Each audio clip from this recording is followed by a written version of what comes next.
Mesdames et messieurs, bonsoir, bienvenue pour cette nouvelle séance de l'Université populaire d'Histoire. Nous avons le plaisir d'accueillir un habitué de Pessac, du festival, en particulier du Festival du film d'Histoire. Il s'agit donc de Olivier Thomas. Bonsoir. Voilà, donc Olivier Thomas, c'est un habitué puisqu'il est rédacteur en chef adjoint de la revue L'Histoire depuis quelques années. Depuis quelques années, oui, effectivement. Voilà.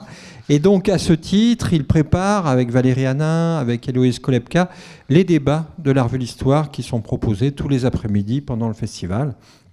Il les prépare et il en anime également. Et justement, il en a animé un cette année, en 2023, sur le thème de l'homme et l'animal. Donc, on est dans le prolongement du débat du festival. Donc on est ravis de le retrouver parmi nous. Il a eu la chance de participer au festival au jury de la compétition fiction cette année.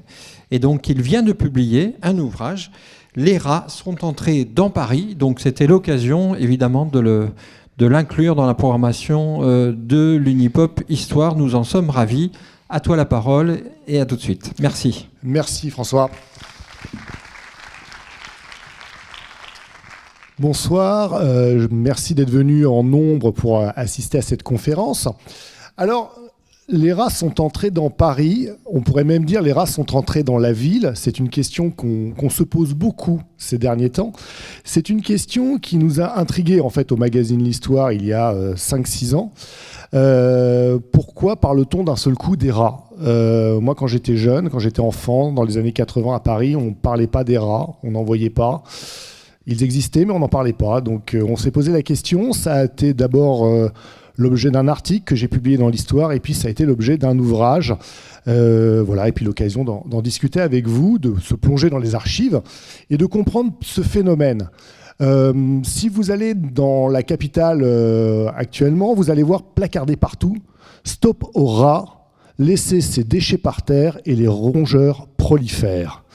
Donc ça, c'est des pancartes qui sont affichées à peu près partout dans les squares de la capitale et qui font apparaître, en fait, entre guillemets, témoignent de l'apparition d'un nouveau phénomène. Les rats sont donc entrés dans Paris. Alors, pourquoi s'y intéresser ? Ça n'a rien d'extraordinaire. Les rats sont présents dans toutes les villes du monde. Aucune n'y échappe. De Bangkok à New York, de Sydney à Manille, de Nantes à Strasbourg, il y a des rats dans la ville. Alors, quel est le problème ? Animal commensal de l'homme, c'est-à-dire qu'en fait c'est un animal qui vit avec l'homme, qui profite en fait de l'homme, un animal commensal. Il profite notamment de nos détritus. Il profite également de nos habitats pour, dans un cas, se nourrir, dans l'autre cas, s'installer. Dernièrement, le développement de la végétalisation urbaine lui a offert des cachettes très appropriées. C'est très joli, les petits massifs, c'est très sympa, mais ça permet aux rongeurs de s'installer et de se dissimuler à l'abri d'éventuels prédateurs, ce qui à Paris est relativement rare, parce qu'à part les chiens, il n'y a pas grand-chose qui risque de lui faire vraiment du mal, et les quelques faucons qui nichent à Notre-Dame. Alors, seraient-ils devenus très nombreux ? Ça, c'est à voir. Il faudrait pouvoir les quantifier et les comptabiliser. En tout cas, ce qui est sûr, c'est que multipliant les articles, il y a un déchaînement, un emballement médiatique qui apparaît, une obsession du rat. Et c'est justement ce qu'on va voir ensemble, c'est si cette obsession est récente ou non. C'est un thème qui a été finalement très peu abordé. Il y a 2 auteurs qui ont traité le sujet, une journaliste qui s'appelle Zineb Drief, qui avait fait un livre très intéressant qui s'intitule « Dans les murs, les rats de la grande peste à Ratatouille », et également une universitaire, Hécate Vergopoulos, qui avait fait un livre qui s'appelle « Les rats de Paris, une brève histoire de l'infamie » ou « Comment de infime le rat est devenu infâme ». C'est bien ça la question finalement qu'on va se poser. Pourquoi ce rat est-il devenu infâme ?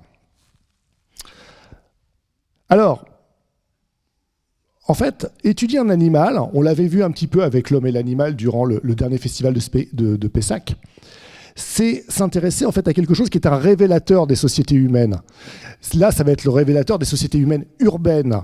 Comprendre quels sont nos rapports à cet animal, qu'est-ce qu'il représente pour nous, mais qu'est-ce qu'il dit aussi de notre façon de construire la ville, de l'habiter, de se déplacer dans cette ville. Finalement, le rat, lui, il vit sa vie, entre guillemets, il vit sa vie dans la ville, mais nous, c'est nous qui le regardons, c'est nous qui le dérange, entre guillemets, et c'est à nous de comprendre qu'est-ce que ça projette de notre imaginaire. Animal citadin, c'est de celui-là dont je parlerai, je ne parlerai pas de l'animal rural, et je vous expliquerai, enfin je vous en dirai 2 mots plus tard. Le rat, par exemple, au contraire du cheval, des bovins ou des animaux de basse-cour, aurait donc échappé à l'urbanisation moderne qui s'est déroulée à partir du 19e siècle. Lui, il y a échappé, il est toujours là. Les autres, ils ont disparu. Il n'y a plus beaucoup de chevaux en ville, plus tellement de basse-cour, et des bovins, on en voit très rarement. Donc il faut comprendre en fait comment la transformation de la ville a fait que le rat est resté et pas les autres. L'écrivain Michel Dancel, qui est un grand ratologue, ça lui ferait plaisir, je pense que j'utilise ce terme, ratologue pour Michel Dancel, a surnommé le rat notre frère des ténèbres. On pourrait dire qu'il est aussi notre voisin des ténèbres, car si l'homme vit à la surface, le surmulot, car tel est son nom du rat qui habite aujourd'hui avec nous dans les villes, lui a investi les sous-sols. Cela induit une relation de proximité, mais comme tout voisinage, il est possible de se côtoyer sans se voir. Si vous habitez dans des immeubles, des fois les voisins, vous ne les connaissez pas. Et bien, c'est un peu pareil. Parce qu'ils sont aujourd'hui facilement visibles, les rats alimentent la presse et les conversations. Quelle relation entretiennent ces 2 citadins, l'homme et le rat? Et depuis le début du 19e siècle, à mesure que Paris et que les villes se transforment, quelle place l'homme est-il prêt ou non à accorder à ce voisin? Alors, pour comprendre notre rapport au rat, il faut déjà s'intéresser à la relation que nous, occidentaux, avons avec cet animal. C'est un animal qui, dans notre imaginaire, incarne la dévastation, la maladie, la saleté et les ténèbres. Mais ça, c'est le produit d'une histoire, c'est une construction. Par exemple, si je prends la Bible, qui, selon les traductions, le terme rat, mais on verra après, peut signifier différents types de rongeurs, notamment la gerboise. Dans la Bible, le rat fait partie des animaux impurs. Lévitique 11, 29, qu'il ne faut pas manger dans Ésaïe 66, 17. C'est donc un animal qu'on n'apprécie guère et effectivement qui n'a pas sa place vraiment dans le quotidien des hommes selon la Bible. Des références aux rongeurs sont également présentes dans tout un tas d'écrits d'Hérodote, d'Aristote, de Diodore de Sicile, de Strabon, de Pline, de Cicéron. Le rat, c'est un animal qu'on observe depuis longtemps parce qu'effectivement, comme je le disais, il est commensal, donc il habite à côté de nous. Il détruit les récoltes qu'il dévore, voire qu'il souille avec ses excréments. Donc il est associé à la dévastation. Et notamment, il y a une légende qu'on appelle l'attrapeur de rats de Hamelin ou le joueur de flûte de Hamelin, qui nous rappelle ça. En 1284, la ville qui se situe actuellement dans la Basse-Saxe, grouille de rats, au point que les habitants n'ont plus de quoi se nourrir et se réfugient sur les toits. Sollicité par les autorités, un joueur de flûte sillonne les rues, attirant dans son sillage les rongeurs vers les eaux de la Vézère pour les noyer. Mais lorsque les rats ne seront plus là, les autorités ne voudront pas le payer. Et comme vous connaissez la fin de cette histoire, il emmènera, en jouant de la flûte, les enfants de la ville, quelque part, on ne sait où, peut-être dans une colline, on n'en sait rien. En tout cas, ça va montrer quelque chose, c'est que le rat, effectivement, incarne la dévastation, qu'on fait appel à des gens pour éventuellement s'en débarrasser, et que ces gens, on s'en méfie, mais on verra ça tout à l'heure. Le rat, comme je le disais, c'est un rat qui ronge, qui est associé à la dévastation. Et rapidement, j'ai tenté, ouais. Rapidement, des légendes vont se créer autour de cet animal. Deux légendes. J'en ne parlerai que d'une des deux parce qu'elles ont le même fondement et elles fonctionnent de la même manière. La première elle concerne le roi Popiel II de Pologne et se déroule au IXe siècle.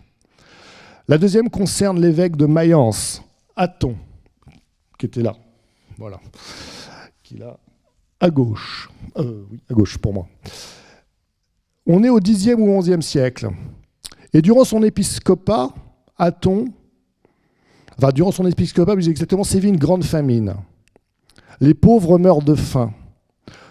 Athon, lui, il a une idée. Il décide de les rassembler dans une grange et d'y mettre le feu, déclarant « Ceux-ci ne différant rien aux rats qui mangent le grain et ne servent à rien. » Le grain, donc, ne sert à rien et les pauvres seront brûlés dans cette grange.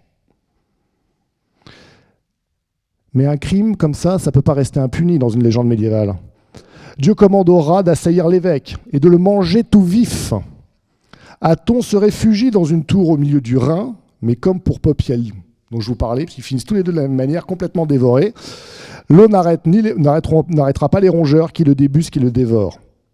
Dans ces deux histoires, Jacques Berchtold, qui est un penseur français actuel, explique « Les rats ont aussi une fonction éminemment positive. Ils sont les instruments de la vengeance divine. » Donc on a bien quelque chose d'intéressant. C'est-à-dire que le rat, c'est quelque chose qui est vil, qui dévore, et qui dévore aussi les humains, et qui peut servir pour le Dieu, comme on l'a vu là, hop, voilà. On voit l'évêque Athon qui est entouré de rats, et de rats qui sont en train de le dévorer tout cru. Ce qui n'est guère plaisant. On l'imagine bien.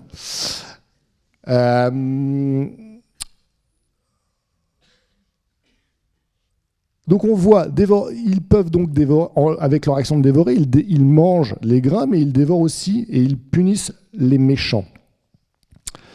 Ce qui fait que le rat va inspirer les fabulistes, Ésope ou Jean de La Fontaine, notamment pour décrire les relations humaines. Et le rat, si vous regardez les différentes fables, c'est un animal qui est très différent du lion, du renard ou de l'agneau, qui sont qui sont des animaux archétypaux. Pardon.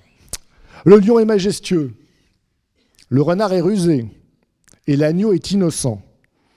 Mais le rat, on ne sait pas trop, il est petit, faible, mais en fait il est aussi très malin parce que c'est lui avec ses incisives qui va sauver le roi des animaux dans Le Lion et le Rat. Et Robert Delors, l'immense historien qui a travaillé dès les années 80 sur l'histoire des animaux, résume cette ambiguïté. En ce début du XVIIIe siècle, le rat est doté d'autant de qualités que de défauts. Certes, on voit en lui la souillure et l'animal rapace, mais aussi un modèle de solidarité, d'entraide, de courage, d'astuce et par-dessus tout, de sagesse et de prescience. On le voit ici, l'animal est un animal ambivalent. Une image qui va durer jusqu'à, et on le verra tout à l'heure, la fin du 19e et les nouveautés par rapport à la Mali et particulièrement les découvertes liées à la peste. Alors, vous vous doutez bien qu'un animal qui dévore, ça intéresse et ça fascine. Ça va fasciner notamment les auteurs de littérature. Edgar Allan Poe, dans Le Puits et le Pendule, va parler effectivement de ces rats qui sont en train de dévorer, qu'un prisonnier entend dans le noir complet et qui se demande à quel moment ils vont le manger. Sauf qu'en fait, ils vont l'aider à se libérer de ses liens. Le maître de l'épouvante, Bram Stoker, qui a écrit Dracula, lui-même va faire une nouvelle sur l'enterrement des rats, avec un passage qui est révélateur de son héros qui s'est un petit peu perdu dans les égouts. Je constate mieux les égouts depuis cette époque, et mieux les rats aussi, mais je n'oublierai jamais l'horreur de cet endroit, grouillant, Dieu brillant, un mur Dieu devant la lumière de nos torches. Lovecraft, avec les rats dans les murs, n'est pas du tout en reste. Je ne sais pas si vous le connaissez, grand auteur d'épouvante et d'horreur américain, qui lui, dans Les rats dans les murs, écrit « Plus frappant que tout, l'épopée dramatique des rats, l'armée galopante d'une immonde vermine, armée maigre, ignoble, vorace, qui, balayant tout devant elle, avait dévoré volailles, chats, chiens, pourceaux, moutons et même 2 malheureux êtres humains avant d'épuiser sa furie. C'est fascinant, les rats. C'est fascinant parce que, qu'elles soient réelles ou fantasmées, dans la légende et la littérature, la dévoration des rats est toujours l'apanage d'une horde de rongeurs. Rarement d'un rongeur, c'est très rare. Car il faut toujours avoir ça en tête, le rat n'est pas les rats. Le rat des villes n'est pas le rat de la campagne. Un rat à la campagne, généralement, ça fait peur à personne. Un rat tout seul n'inquiète personne. Un rat en ville, c'est bizarre et ça commence à devenir étonnant. Une horde de rats, pardonnez-moi l'expression, ça fout la trouille. D'autant plus si on se retrouve dans les sous-sols, dans un endroit qu'on ne maîtrise pas, dans lequel l'humain n'est pas du tout habitué, dans le noir, où il ne voit rien, où il est difficile de se mouvoir. D'un seul coup, ces petites quenottes commencent à nous inquiéter et on commence véritablement à avoir les chocottes. Alors forcément, je ne vais pas vous parler des innombrables films qui prennent les rats pour sujet, des films d'horreur en veux-tu, en voilà, tous alors de plus ou moins bonne facture, hein, jusqu'au rat mutant, enfin voilà. En tout cas, ça incarne, ça intrigue, ça inspire toute une littérature et tout un folklore artistique et culturel, jusqu'à des jeux vidéo comme A Plague Tale of Innocence, qui est un jeu vidéo qui est sorti en 2019, dans lequel en fait, le héros se retrouve plongé dans la guerre de 100 ans en pleine peste noire, et ses ennemis principaux sont des hordes de rats qu'il doit repousser quasiment perpétuellement, enfin jusqu'à la fin du jeu. Des rats, toujours des rats. Donc vous vous doutez bien que dans notre imaginaire occidental, le rat, effectivement, est source d'inquiétude et source de danger. Il nous fait peur et tout ça, c'est un peu comme les dents de la mer, hein, ça infuse dans les esprits et ça se perpétue. Mais ça, c'est un point de vue occidental. Dans d'autres civilisations, le rat n'est pas du tout perçu de la même façon. On a une image qui peut être beaucoup plus positive. D'abord, n'oubliez jamais que le rat est le premier signe du zodiaque dans l'astrologie asiatique. C'est un animal qui est malin. Au Japon, il est le messager d'Aikoku, divinité de la richesse, du commerce et des échanges. En Inde, le dieu Ganesh, qui est représenté par un éléphant, a pour monture un rat, Mushika. Les deux possèdent des qualités qui se complètent et leur permettent de vaincre tous les obstacles. L'un est puissant, massif et réfléchi. L'autre est petit, mobile et malicieux. Alors je vous laisse deviner qui est qui. Et toujours en Inde, au Rajasthan, il existe dans la ville de Deshnoke un temple à la déesse Karni Mata, ce qui signifie en hindi la mère des miracles.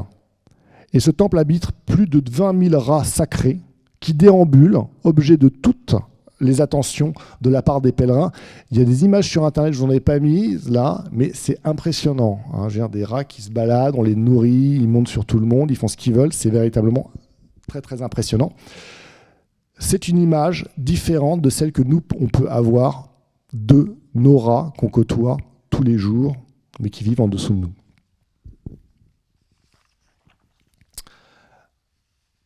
Alors, maintenant qu'on a fait ça et qu'on a compris un petit peu l'imaginaire du rat, il faut comprendre ce dont on parle quand on parle de rat. Le rat, c'est un terme vernaculaire qui peut renvoyer aussi bien à la souris qu'à différentes espèces de rongeurs. Or, en fait, on va commencer à s'intéresser à deux choses totalement différentes, à deux espèces de rats particulières, le rat noir, Rattus ratus, et le surmulot, Rattus norvegicus. Pourquoi ? Parce que c'est eux qu'on va retrouver dans les villes occidentales, et c'est eux qui nous intéressent, et pas les autres espèces de rats. Alors tous deux appartiennent à la famille des muridés. Le rat noir est à gauche, le surmulot à droite. Ça, ce sont deux gravures prises dans un ouvrage de... J'ai oublié, oui, de Grosbois, qui était un ennemi absolue des rats, qu'il avait publié un livre entier sur comment détruire tous les rongeurs possibles et inimaginables en 1904. Donc ils appartiennent tous les deux à la famille des muridés et ils ont des points communs. Ils vivent en groupes hiérarchisés sur des territoires restreints. Ce sont des espèces nocturnes et omnivores. Ils ont la particularité que leur population s'autorégule en fonction des ressources de nourriture disponibles. S'il y a plus de nourriture, on peut plus facilement procréer. S'il y a moins de nourriture, on ne procrée plus du tout. Leur vue est faible, mais leur ouïe et leur odorat sont excellents. Toutefois, ces deux animaux n'ont ni les mêmes caractéristiques, ni les mêmes modes de vie. Et ça, c'est très important pour comprendre un petit peu l'évolution dans la ville. Le rat noir, bon, il est noir, hein, mesure entre 15 et 22 cm et sa queue est toujours plus longue, entre 18 et 25. Il est plus petit, plus menu, il fait 150 à 250 grammes. C'est un excellent grimpeur, il s'installe au sec et plutôt en hauteur pour faire des nids. Il est originaire d'Asie du Sud-Est et il serait arrivé en Europe à peu près entre le 4e et le 2e siècle avant notre ère. C'est lui qu'on associe bien évidemment à la Grande Peste qui sévit au 14e siècle et qui tue entre le quart et la moitié des habitants de l'Europe. Le surmulot. Alors lui, il est marron, il est plus gros, il est plus grand, il fait entre 19 et 25 cm, il a une queue qui est moins longue que le corps, c'est comme ça qu'on les repère, enfin c'est très difficile de les repérer en fait. C'est un prédateur, il est plus gros, il pèse entre 200 et 450 grammes quand l'autre pèse entre 150 et 250. Et surtout, c'est un prédateur redoutable. C'est un excellent nageur, il affectionne les lieux humides et frais, et lui, il a tendance à creuser des terriers sur les berges. Donc on voit déjà que ces deux espèces, en fait, n'habitent pas du tout au même endroit. L'un est plutôt en hauteur, l'autre est plutôt vers les sous-sols. Il s'adapte plus facilement que le rat noir à des changements de situation, et c'est ce qui fait qu'il colonise toutes sortes d'endroits. Son arrivée en Europe est beaucoup plus tardive. Il serait arrivé au XVIIIe siècle. Alors, le naturaliste prussien Peter Simon Pallas, ça aurait plutôt Peter d'ailleurs, en allemand, Peter Simon Pallas, lui, alors il donne carrément une date très précise. Hein. Il dit qu'il aurait traversé la Volga près d'Astrakhan en 1727, hein, c'est très précis, pour entrer en Europe en provenance des steppes de Mongolie. On raconte même qu'il y aurait vu une immense fourrure passer sur la Volga qui se serait ondulée sur l'eau pour passer la Volga. Je n'ai pas du mal avec les verbes. Toujours est-il, 1727, on n'en est pas forcément très sûr, même si la date nous semble un peu trop précise pour que ça soit vrai. Mais en tout cas, ça nous donne une idée. En tout cas, ce qui est sûr, c'est qu'il est arrivé en Angleterre en 1730 et qu'il est à Paris en 1753 parce que le jardinier en chef du château de Versailles en capture des spécimens qu'il montre à un naturaliste fort connu, Buffon, qui va décrire l'espèce, lui donner le nom de surmulot en estimant qu'il est plus gros qu'un mulot et publié en fait les premiers éléments en 1760. Alors ce qui est intéressant, c'est que dès cette période-là, Buffon s'aperçoit que l'arrivée du surmulot à Paris coïncide avec une diminution de la présence des rats noirs. Il se dit, tiens, c'est étonnant, ces animaux-là sont en train de suppléer petit à petit, de supplanter les rats noirs.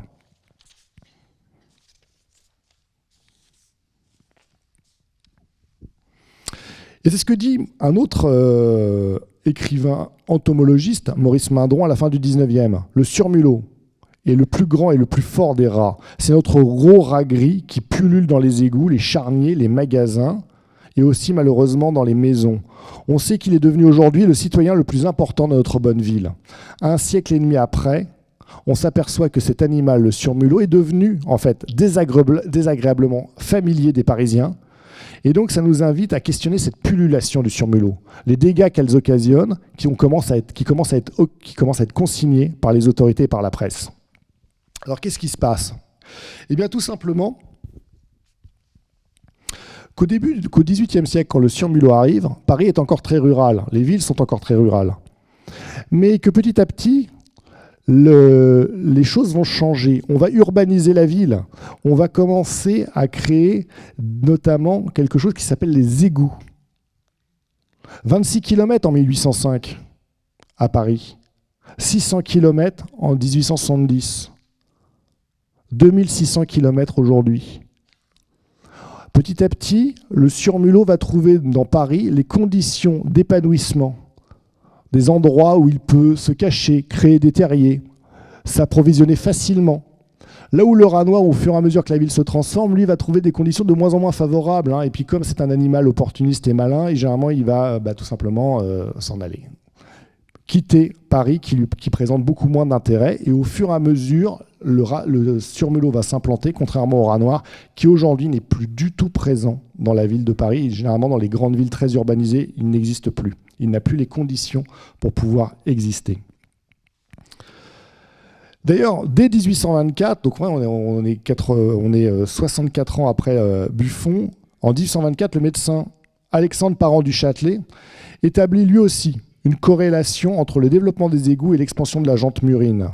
L'énorme quantité de matière animale entraînée par les courants y a favorisé la propagation des rats qui s'y trouvent en nombre prodigieux. Et oui, il y a des endroits qui sont très pratiques, qui sont très appréciés des rats.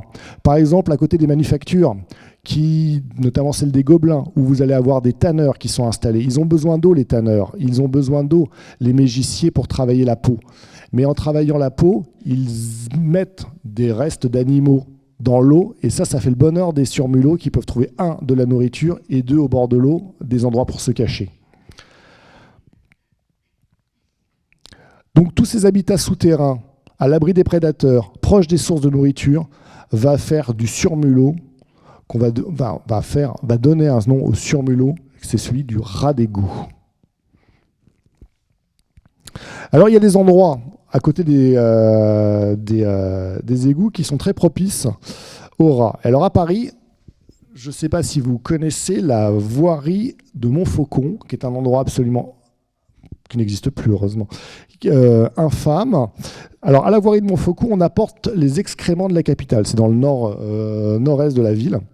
On apporte les excréments de la capitale, et à côté, il y a le clos d'équarrissage où on mène les chevaux domestiques morts, malades ou blessés à l'abattoir, parce qu'ils ne servent plus à rien, donc on va les supprimer. Et Montfaucon est réputé pour être infesté de rats attirés par les cadavres.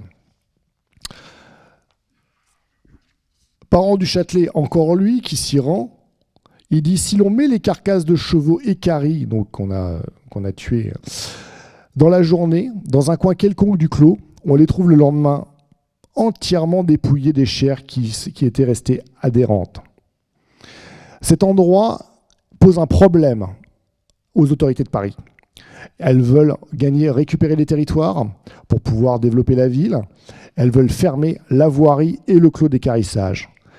Mais du début des réflexions, dans les années 1820, à la fin des années 1840, où il va effectivement y avoir la fermeture, durant ces 20 années, presque 30, la décision va systématiquement être reportée.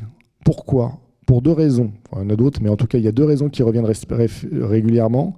D'abord, les futurs riverains, parce qu'il faut quand même les installer, la voirie et les clos d'équarrissage ailleurs, sont extrêmement hostiles aux nuisances que cela pourrait apporter. On peut les comprendre. Ça ramener effectivement les excréments de la capitale à côté de chez vous, c'est pas très agréable.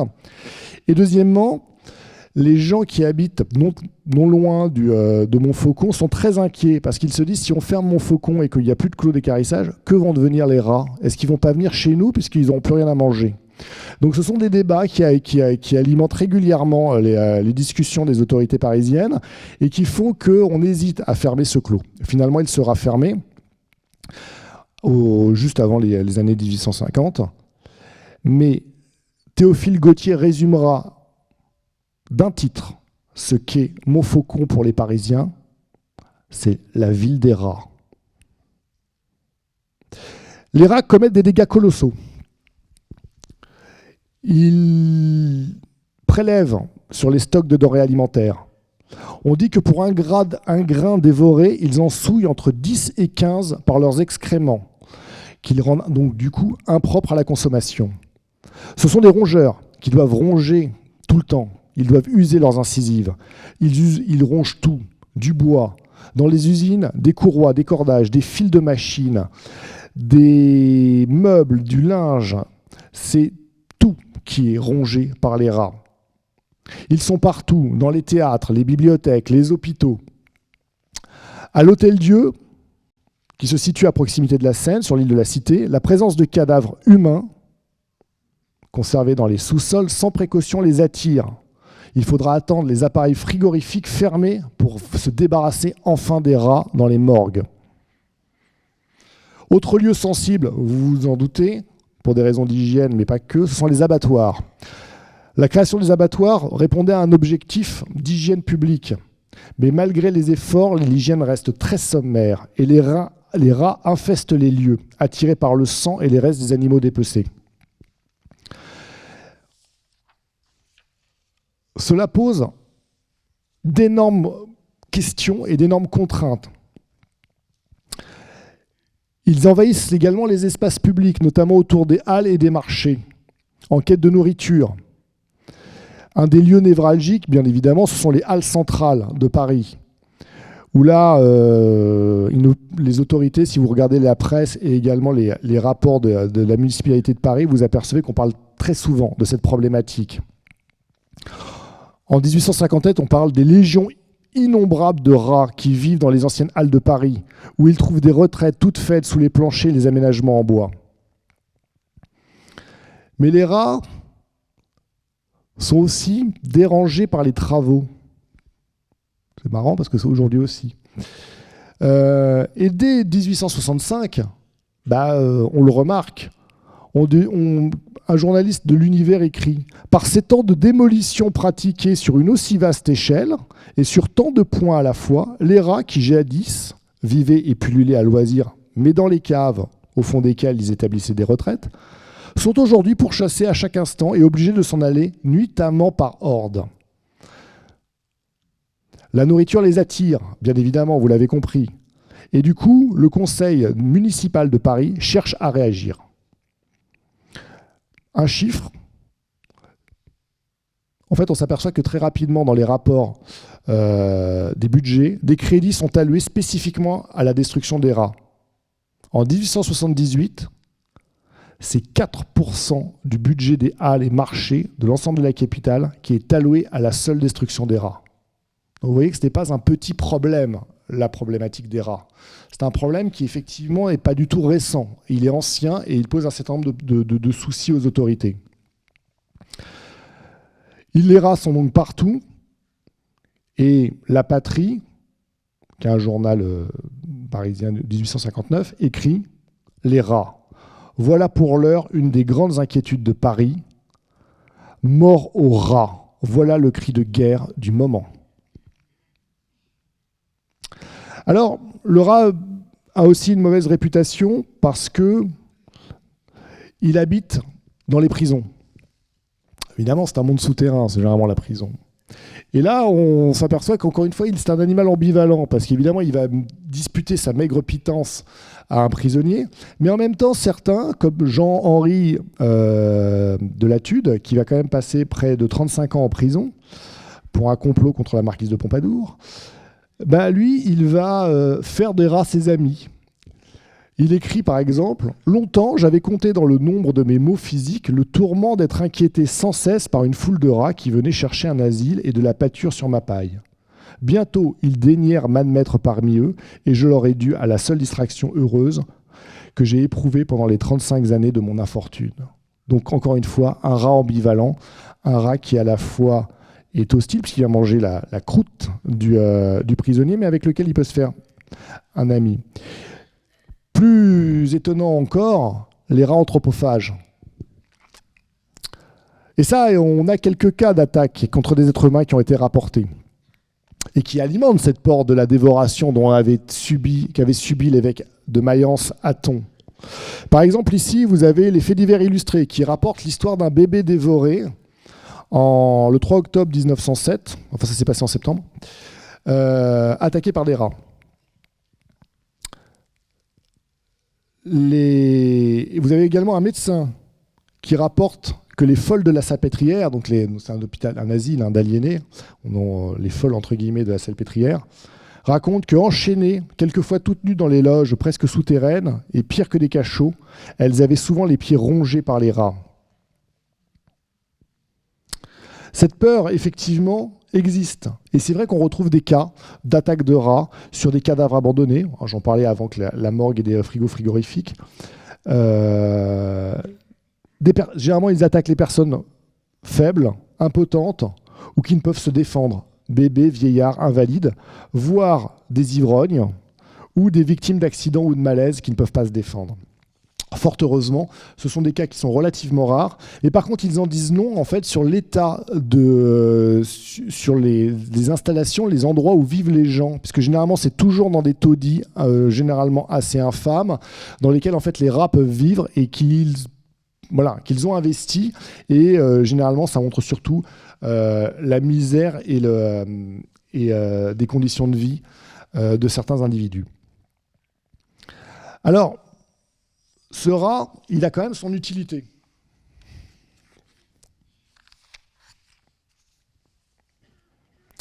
Au sein de la ville, les cadavres d'animaux abandonnés engendrent nuisances, désagréments et risques sanitaires. On a du mal à imaginer que la ville elle, est envahie de cadavres et de rats morts. Pourtant, le poète Raoul Ponchon écrit « La Seine roule dans Paris, des rats crevés, des chiens pourris. Et autres infâmes débris. Ces pourris chiens et ces rats morts sont rejetés de vers les bords. » Eh bien, certains savent profiter du cadavre de rat. D'ailleurs, certains savent profiter des cadavres en général. Par exemple, la société Soufris, qui en 1863 se lance dans l'écumage de la Seine. Le principe est simple. Vous mettez en travers de la Seine une barge. Vous récupérez tous les débris qui sont bloqués par la barge, et puis ensuite vous les traitez. Alors il y a tout là-dedans, des végétaux, ça peut être des objets éventuellement, mais éventuellement des cadavres de chiens, des cadavres de chats, des cadavres de rats. Et comme le constate Alain Corbin dans Le miasme et la jonquille, la crainte du miasme à l'époque se double aussi de la hantise de la perte. En fait, on est déjà en train de faire du recyclage. On va pouvoir recycler le rat. Alors, par exemple, avec le rat, la peau, on peut en faire de la fourrure. Le cadavre, lui, il est bouilli. Et puis, ça permet d'obtenir la graisse avec laquelle on va faire des bougies. La chair, elle est utilisée pour nourrir les oies, les canards, les cochons. Et avec les fémurs et les tibias, on peut faire des cure-dents et des cure-oreilles. Des cure-oreilles, pardon, il n'y a pas de liaison. Alors, comme on le voit très bien, rien n'est perdu.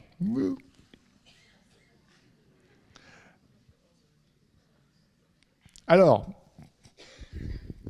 rien n'est perdu, et puis c'est même une petite activité qui est attractive, puisque le Conseil de salubrité de Paris indique en 1841 qu'au moment où la peau de rat avait une quelconque valeur, les équarrisseurs de Montfaucon, vous savez, ceux qui tuaient les chevaux, ils tuaient en une nuit entre 2500 et 2600 rats.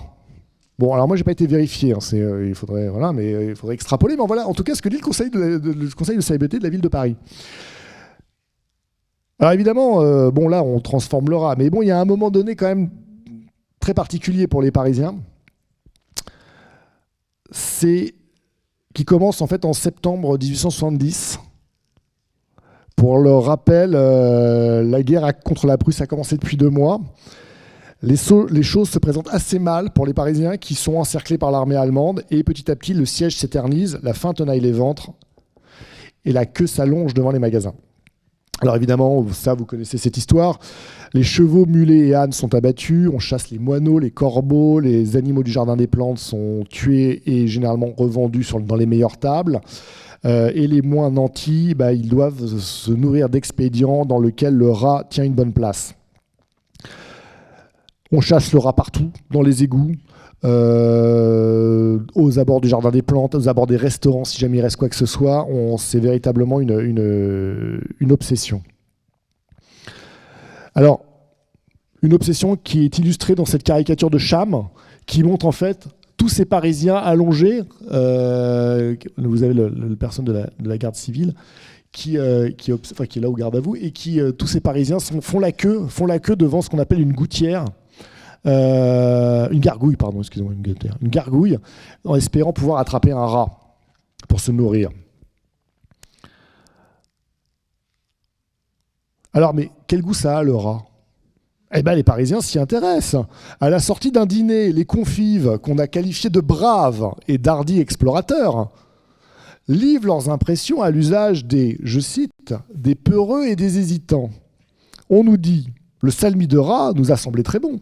La plupart d'entre nous ont trouvé que cette viande avait le goût de la chair d'oiseau. Un autre ajoute, le rat d'égout, bien gras et bien gros, sauf une petite odeur musquée, double avec beaucoup de poivre et de muscade, sans trop d'infériorité, le canard dans une croûte. N'oubliez pas que Victor Hugo dira « on mange de l'inconnu » en parlant du siège que lui-même subit. Alors, il ne faut pas oublier non plus que manger du rat, ça a une valeur patriotique face à l'assiégeant. Comme le proclame une voiture de boucherie du marché Saint-Germain, qui est inscrit sur sa devanture « Résistance à outrance, grande boucherie canine et féline ». Et dans le fond, on peut lire « L'héroïque Paris brave les Prussiens. Il ne sera jamais vaincu par la famine. Quand il aura mangé la race chevaline, il mangera ses chiens, ses chats et ses rats. » Alors l'épisode, évidemment, a laissé une marque dans les mémoires parisiennes, car on n'oubliera quand même jamais qu'on a connu le goût du rat. Alors le rat peut être aussi une bête de cirque, peut être un sujet de distraction. Alors des distractions dont parfois il est malheureusement une pauvre victime. Max de Villaret, en 1831, décrit le jeu du rat. Alors le jeu du rat, c'est on prend un rat vivant, on le cloue à une planche de bois et on lui renvoie des couteaux. Et celui qui le tue a gagné. La presse en 1882, donc 50 ans plus tard, décrit un autre jeu. Alors là, c'est encore plus cruel. On attache un rat vivant à la queue d'un chien. Alors le rat essaye de mordre le chien et le chien essaye de tuer le rat. Ah, on savait s'amuser. Bon, le rat a aussi des qualités de dressage. Il y a des attractions. Sur le Pont Neuf, on a plusieurs... on nous raconte plusieurs choses. Notamment, par exemple, on s'amuse à mettre un objet sous des petits verres, un peu comme le bonneto, en fait, et le rat va trouver systématiquement où se trouve la pièce, etc. On sait qu'en 1892, il y a un dresseur russe qui s'appelle Anatole Dourov, qui vient de Saint-Pétersbourg, qui était déjà venu l'année précédente, qui avait eu un immense succès. Là, il s'est installé aux Folies Bergères avec 230 rats. Et il présente un spectacle, paraît-il, étonnant qui fascine les journalistes du temps, où en fait, il y a des petits trains qui fonctionnent avec des rats qui montent, qui descendent. Enfin bref, ça a l'air d'être assez incroyable. Mais il y a également quelque chose qui attire beaucoup les gens, sont les combats d'animaux. Au début du 19e siècle, notamment du côté de la barrière de combat, encore une fois, c'est pas très loin de Montfaucon, dans le nord-est de Paris, on a des combats de tout. Taureaux, ânes contre chiens, on évoque même des ours, des loups, des tigres, même des lions. Enfin bon, ça c'est à prendre avec précaution. C'est surtout l'occasion de parier entre amateurs. Mais en fait, ces combats vont petit à petit être interdits. Une succession de lois vont faire en sorte, la création de la SPA aussi en 1845, la loi Grammont en 1850 qui interdit la maltraitance publique sur les animaux domestiques. Donc petit à petit, ces combats vont disparaître. On ne va pas pouvoir organiser des combats comme ça. Et en fait, ce qu'avait montré Éric Baraté, c'est qu'en fait, ça détourne en fait vers d'autres animaux. Et notamment... Théophile Gautier rapporte. Théophile Gautier adore les rats, il en a même eu chez lui. Donc après la ville des rats, il parle d'une autre pratique qui se déroule effectivement à Montfaucon également. C'est simple, on enferme dans des cages de bois entourées de treillis à mailles 2 épagnols avec 6 ou 8 douzaines de rats. Les chiens doivent étrangler tous les rats dans un temps marqué. Celui qui a fini le premier a gagné. Alors, voilà à quoi ça correspond. Un combat de chiens contre des rats. Ça, c'est un combat qui a lieu à l'exposition canine de 1870 aux Champs-Élysées. C'est un moment important, parce que ces combats de rats, je vous en ai parlé, Théophile Gautier parle de 1838, là on est 32 ans plus tard. Et on a l'impression, quand on lit la presse de l'époque, que les Parisiens découvrent cela. C'est-à-dire que ça quitte un peu les bas-fonds, les endroits un petit peu aux marges de la ville, où on fait des paris un peu nocturnes. Théophile Gautier le dit lui-même, il va la nuit voir ces combats. Et là, on est aux Champs-Élysées, exposition canine, le tout Paris s'y rend, et on va organiser et montrer la vivacité et la dextérité des chiens pour détruire les rats. C'est une pratique, ce sont des chiens souvent qui viennent d'Angleterre. Les Anglais sont très férus de ce genre de choses. Et ils ont dressé un certain nombre de chiens ratiers extrêmement efficaces. Ces combats intriguent, étonnent, et on a des témoignages assez amusants. Par exemple, le journaliste Thomas Grimm, lui, il prend le contre-pied. Il va dire, en décrivant ce spectacle, à ce moment-là, une évolution s'était opérée dans notre esprit. Ce sont les rats qui nous semblaient intéressants, et le chien ne jouait plus qu'un rôle de traître, de tyran et de vulgaire assassin. Alors c'est un moment intéressant parce que c'est un moment où il y a un débat. Des débats entre des gens qui vont peut-être défendre les rats et d'autres qui vont plutôt défendre les chiens, arguant que le rat est quand même une saleté qu'il faut quand même éradiquer parce que il est susceptible de commettre un certain nombre de nuisances. Donc, on est à un moment où on se dit, tiens, les Parisiens découvrent ça, et petit à petit, c'est une activité qui va... Le combat de chiens ratiers va se développer jusqu'à la création de ratodromes. Donc là, vous avez une photo, on est en 1905, à Neuilly, donc on est plutôt dans l'ouest de Paris. Et par exemple, l'auto-vélo, qui sera l'ancêtre de l'équipe, l'ancêtre très longtemps auparavant, organise plusieurs concours de chiens ratiers avec l'appui du jeune club de chiens ratiers, qui s'organise en 1902 pour faire des concours. On a des propriétaires de ratodromes qui acquièrent une certaine notoriété. Monsieur Gustave, qui, dit-on, chasse 500 rats par nuit pour justement entraîner tous ces chiens à détruire les rats. Donc on est sur quelque chose qui petit à petit s'est installé, mais en fait qui ne va pas tellement dépasser la Première Guerre mondiale. Les ratodromes vont petit à petit disparaître et à partir des années 19... Dans les années 30, en fait, on n'a plus du tout aucune mention. Déjà, on n'en a quasiment plus dans les années 20. Il y en a peut-être un qui perdure, mais c'est vraiment une mode qui apparaît et qui ne s'est pas vraiment réellement installée dans la durée. Alors, pour l'anecdote, parce que c'est toujours amusant et j'ai trouvé ça 2-3 fois, on peut aussi organiser des combats de rats contre hibou.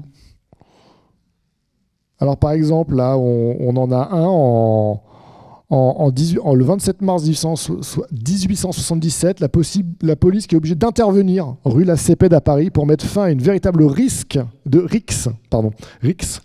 rats contre hibou organisée par des cochers chez un marchand de vin. Enfin voilà, donc on est prêt à tout. Et donc c'est vrai que ce rat qui a à la fois des qualités de dressage, mais qui est aussi un animal qu'on peut se procurer relativement facilement, fait l'objet en fait de différentes formes de distraction et souvent à son corps défendant. Alors, il y a des gens qui font profession de détruire les rats. Et on s'aperçoit que on cherche des méthodes pour les détruire. Il faut pouvoir détruire cet animal qu'on ne désire pas, qui fait tellement de dégâts. Alors, il y a un personnage qui est très présent depuis le XVIIIe siècle, même XVIIe siècle, on a des gravures de Rembrandt, etc., qui le montrent. Il est toujours le même, avec évidemment des habits différents. C'est le marchand de Morora. Là, il est croqué en 1852. Il porte devant lui, comme un drapeau, une très longue perche, au haut de laquelle pendent les dépouilles mortelles de ses tristes victimes. C'est son enseigne. C'est à ça qu'on le reconnaît. Le marchand de Morora propose ses services en faisant du porte-à-porte. Parfois, il peut s'installer et montrer les cadavres de ses victimes. C'est sa meilleure publicité.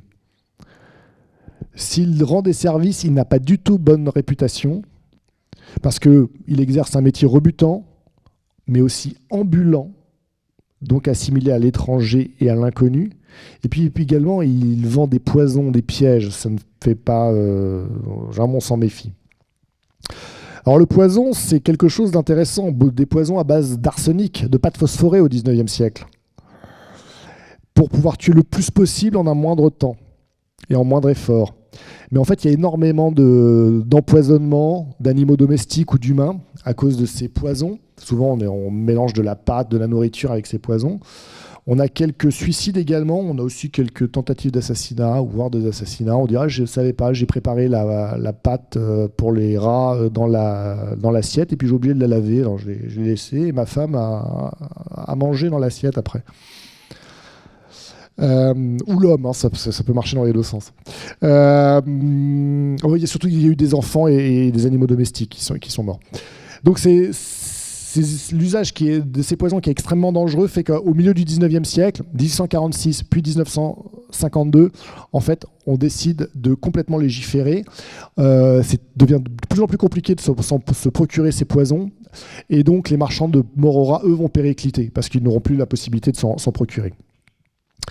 Alors, du coup, les autorités tentent de prendre la main en disant on va s'occuper nous-mêmes des rats. Parce que l'objectif, c'est de organiser la ville, d'en faire la bonne ville, sûre, belle, par l'humain, pour l'humain. Donc, on va tolérer certains animaux, les chevaux, par exemple, et on va exclure les autres. Par exemple, les bovins, on va créer des abattoirs aux périphéries de la ville pour que les animaux ne passent plus dans la ville. On va essayer de discipliner les chiens, d'abord en exterminant les chiens errants, ensuite en leur posant un collier, ce qui signifie qu'ils ont un maître, et ensuite en mettant une laisse, qui a l'avantage de discipliner le chien et le maître. Oui, sauf que le rat, lui, il s'en fiche, hein, c'est comme les oiseaux, il n'a pas de maître, il lit pas les décrets, il s'en fiche complètement. Donc, que faire de ces rats ? Eh ben, on va essayer de trouver des gens qui vont être chargés de ça. On va aussi tenter des expériences. Par exemple, on va essayer, en dessous des halles qui sont infestées, alors on a une idée, on va tendre un fil de laiton au-dessus de l'égout, un fil de laiton de 110 mètres de long, qui est relié à une pile galvanique. On va mettre des petits morceaux de viande grillée attachés, et on va essayer d'attirer les rats qui vont être foudroyés au moment où ils vont manger la viande. Bon, ça va tuer 80 cadavres de rats, nous rapporte le journal de l'époque. C'est pas mal, mais enfin, c'est pas avec ça qu'on va arriver au bout de la grande population des rats. D'autres vont tenter de les gazer dans les terriers, notamment il y a des expériences menées au Jardin des Plantes, parce qu'évidemment, ils rentrent en concurrence avec les animaux pour la nourriture, donc ça, c'est pas forcément pratique. Surtout, les commerçants, notamment, vont se réunir et organiser en fait de grandes opérations d'éradication. On fait des battues annuelles pour essayer de détruire le maximum de rats. En avril 1849, le Conseil de salubrité de la ville de Paris enrôle 680 employés encadrés par 50 brigadiers pour pendant une semaine tuer les rats. Officiellement, ils en ont tué 600 000. Les égoutiers sont une profession qui joue un rôle très important dans cette lutte contre le rat, parce qu'ils sont comme les télégraphistes ou comme les électriciens, c'est eux qui vont évidemment dans les sous-sols pour réparer les câbles, etc., ou les égoutiers plutôt évidemment pour les égouts, et donc ils sont confrontés à ces animaux qui vivent là. Alors ce qui est intéressant, c'est qu'il y a 550 égoutiers en 1878 et plus d'1 millier lorsque le tout à l'égout est rendu obligatoire en 1894. Et il y a le témoignage d'un égoutier dans un journal, c'est pas syndical, un journal corporatiste, enfin qui s'adresse aux égoutiers eux-mêmes. Un égoutier parisien en 1897 estime que chacun de ses confrères tue entre 200 et 300 rats par an. Alors si vous dites qu'en 1894, il y a 1 millier d'égoutiers, ils en tuent entre 200 et 300, ils tuent entre 200 000 et 300 000 rats par an. Donc c'est vous dire l'ampleur de la population ratière. Il y a également des entreprises spécialisées qui vont commencer à se créer, qui correspondent au moment où il y a un déclin des marchands de morts aux rats qui n'ont plus le droit de vendre des poisons, qui n'ont plus accès aux poisons. Et notamment, il y a une maison qui est très célèbre à Paris, qui est la maison Aurouze, qui a été fondée en 1872, qui est toujours présente aujourd'hui, qui existe toujours, au 8 rue des Halles, et qui est connue pour sa devanture où il y a des cadavres de rats qui sont exposés, parce que c'est une maison familiale, donc les grands-pères, les arrière-grands-pères, et vous avez les rats dans la devanture. Alors, profession chasseur de rats. Qui sont ces chasseurs de rats? Généralement, c'est une profession qui est pratiquée par des individus qui sont attirés par gagner de l'argent, hein, tout simplement, en traquant en fait un gibier qui est abondant. Et surtout, ils n'ont pas beaucoup de concurrents, ils ne sont pas forcément très très nombreux. Ils fréquentent les sous-sols, les endroits isolés.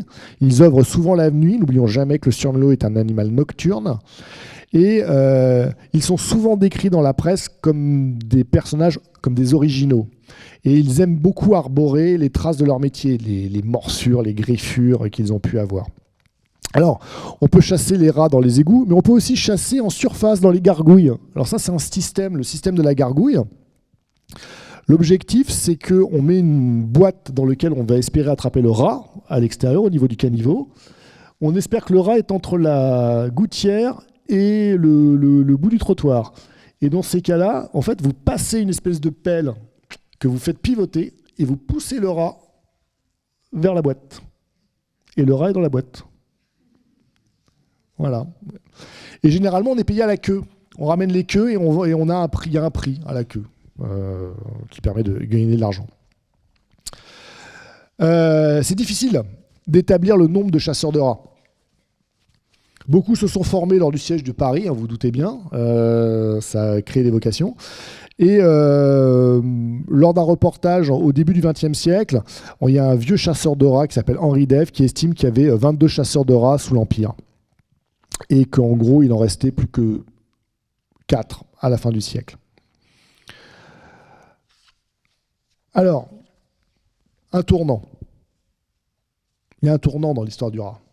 Le tournant, il arrive à la fin du XIXe siècle. Il arrive plus précisément entre 1894 et 1898.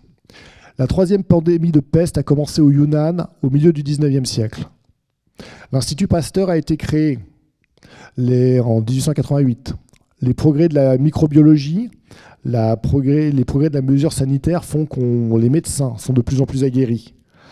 Et un médecin pasteurien, Alexandre Yersin, à Hong Kong, va identifier le bacille de la peste, Yersinia pestis. 4 ans plus tard, en 1898, un autre pasteurien, Paul-Louis Simon, identifie que le mode de transmission de la peste s'effectue par la puce de rat à rat. Ça y est, on a trouvé la solution pour éradiquer cette maladie qui fait tellement peur. Le rat, voilà l'ennemi. Et d'un seul coup, les Occidentaux notamment vont avoir un postulat très simple. Yersinia pestis est la bactérie responsable de la peste. La puce est l'agent de transmission. Le rat en est le vecteur. Les 2 premiers sont compliqués à atteindre. Le troisième, c'est pas si compliqué. Si on se débarrasse du rat, on se débarrasse de la puce. Si on se débarrasse de la puce, on se débarrasse de la peste. Le rat est désormais déclaré ennemi public numéro 1. Et là, j'ai pas peur de le dire. En 1902, l'Association internationale de la destruction rationnelle des rats est créée à Copenhague. En 1903, l'automne, Paris accueille la 11e conférence sanitaire internationale. L'objectif est assez simple. Il s'agit d'harmoniser les conventions sanitaires précédentes, surtout de tenir compte des nouvelles connaissances relatives à l'étiologie de la peste. Des mesures prophylactiques sont lancées, notamment pour s'occuper des navires, pour éviter que les rats montent à bord et puissent propager la peste d'un endroit à un autre. Il faut savoir qu'avec les bateaux à vapeur et les trains, maintenant, le monde est de plus en plus connecté, de plus en plus vite. On invente même en 1903 un terme, dératisation. Les pasteuriens participent à la lutte. Albert Calmette, directeur de l'Institut de Lille, publie en 1908 un fascicule au titre limpide « Déclarons la guerre aux rats ». Il dresse un bilan alarmant, je cite, « Les rats sont en train de faire la conquête du monde ». Mais la situation n'est pas désespérée, car la mobilisation générale est prônée. je le recite, « Il est temps de nous concerter entre humains contre la junte des rongeurs, d'opposer notre intelligence à leur ruse, notre force à leur nombre, nos méthodes de lutte scientifique à leurs procédés de guérilla. » Albert Calmette, hein. Donc désormais, on va essayer de travailler sur les méthodes scientifiques. On va essayer de comprendre comment on peut les éradiquer. On s'observe entre nations. On essaie de comprendre ce que font les autres. Les Danois, les Suédois, les Russes, les Japonais font des primes à la queue. On incite les citoyens à aller chasser les rats. Certains tentent l'asphyxie au gaz. C'est facile, uniquement dans des endroits confinés. Facile. Ça marche bien pour les bateaux. Ça marche pas du tout dans les villes. On va tenter de développer des procédés bactériens pour viser spécifiquement le rat. D'ailleurs, il y a un Français, Jean Daniche, qui met au point effectivement une méthode, le virus Daniche, qui arrive à cibler spécifiquement les rongeurs. On pense qu'on a gagné la guerre, mais en fait Daniche, au moment de la Première Guerre mondiale, quand il y a des rats dans les tranchées, hésite en fait. Espèce de principe de précaution, il a peur d'utiliser son virus en se disant, voilà, il hésite, et du coup on stoppe un peu, et en fait on va utiliser ce virus Daniche que jusque dans les années 50, mais uniquement dans les mondes ruraux. Il n'empêche que malgré tout ça, les hôpitaux, les écoles, les casernes, les marchés sont toujours infestés. Pire, la peste revient. 1920, la peste est à Paris. C'est n'a plus rien comprendre. En fait, on ne comprend pas pourquoi ça se passe.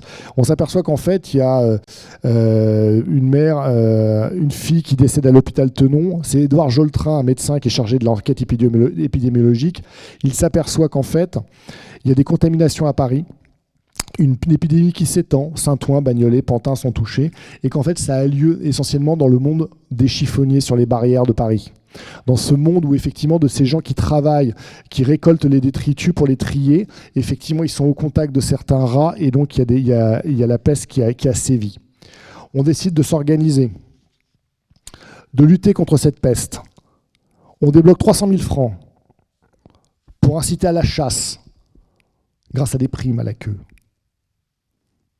Mais qu'est-ce qui se passe ? On va très rapidement suspendre le budget. Pourquoi ? D'abord parce qu'il y a des petits malins qui se sont amusés à se dire en fait c'est de l'argent facile, il suffit de rapporter la queue, donc on va juste faire de l'élevage de rats.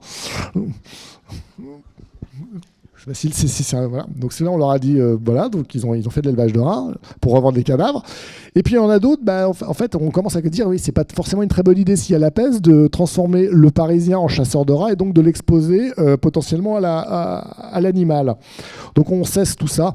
Au final, la peste fera il y aura 91 cas en 1920 pour 37 morts, et après il y aura des éléments sporadiques en gros jusque dans les années 30 avec à peu près 45 autres cas et 21 décès. Surtout, en fait, Paris va se doter d'un laboratoire spécifique contre la peste et contre les rongeurs.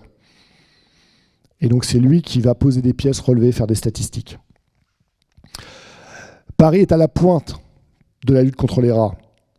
Elle va organiser la France à Paris va organiser, et aussi au Havre, parce qu'il y aura le Havre va également faire partie de l'organisation, 2 conférences internationales du rat. En 1928 et en 1931. L'objectif, c'est de faire venir toutes les nations du monde qui vont se réunir à Paris et un peu au Havre pour discuter de comment on extermine les rats dans les colonies, chez soi, avec différents types de méthodes.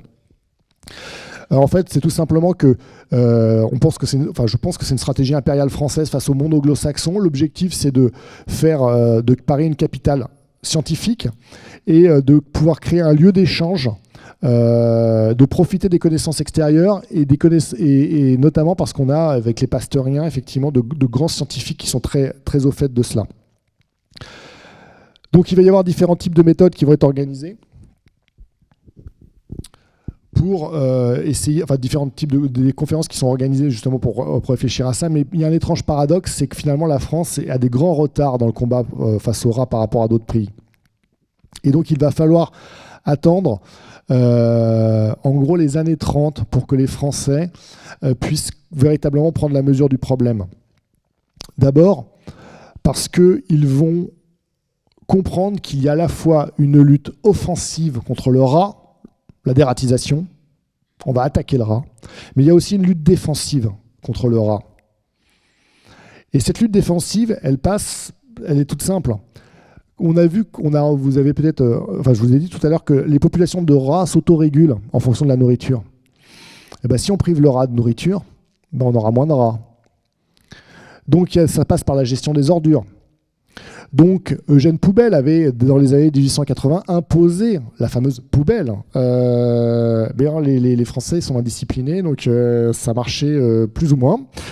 Donc on a fait, il y a eu beaucoup de rappels à l'ordre, il y a eu aussi des mesures contre les chiffonniers qui avaient tendance à retourner la poubelle, et puis après ils s'en allaient, donc ça servait à rien. Il y a des énormes questions de savoir à quelle heure on va faire passer le tombereau pour ramasser les poubelles. C'est vrai que c'est bien de sortir la poubelle le soir, et que le tombereau passe le matin, parce que ça permet aux chiffonniers de travailler toute la nuit, mais enfin le rat lui aussi il est nocturne, donc il profite de la poubelle pleine toute la nuit, donc il y a des réflexions autour de ça. Et puis il y a des thèses de médecine qui se développent de plus en plus sur le rat. On a beaucoup de thèses de médecine dans les années 1900-1910, et notamment une thèse qui est assez intéressante de Maurice Lagarrigue, qui lui va évoquer un phénomène qu'on utilise à Manille et à San Francisco, que les Américains ont entre guillemets un peu théorisé, qui s'intitule le rat proofing. Donc en gros, faire de l'étanchéité par rapport au rat. Et en fait, San Francisco, qui a été victime de la peste en 1900, cette peste qui venait du Yunnan, a subi également un tremblement de terre. Et San Francisco a décidé de reconstruire une partie de ses quartiers avec des systèmes anti-rats. Notamment on cimente tout, on grillage tout, on empêche les rats de pouvoir entrer, de pouvoir accéder à la nourriture, et en gros on incite les rats à retourner là où ils doivent être, c'est-à-dire dans les sous-sols. Donc ça va inspirer quand même les Français, et en fait en 1936 Paris se dote d'un règlement d'hygiène moderne dans lequel les rats sont cités à 3 reprises. D'abord, les soupiraux des caves doivent être fermés. Deuxièmement, les denrées alimentaires devront être mises à l'abri. Troisièmement, les propriétaires d'immeubles habités devront assurer la destruction des rats.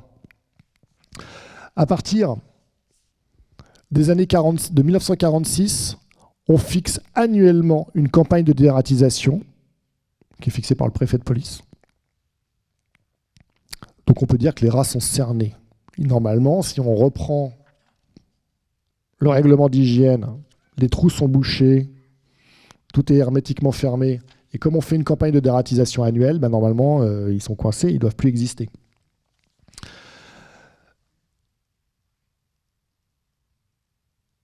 Ce qui est intéressant, c'est qu'effectivement, petit à petit, les rats vont de moins en moins apparaître. D'autant plus qu'il y a des grands travaux qui ont lieu dans la capitale dans les années 60. On va détruire petit à petit les îlots insalubres pour les remplacer par des immeubles plus modernes, qui sont cimentés, avec des caves cimentées, non plus des caves en terre battue, qui sont un paradis pour le surmélo. Donc petit à petit, le problème rat devient de moins en moins important. Et puis, il y a quelque chose qui est intéressant, c'est qu'on va avoir une conception aussi qui va évoluer.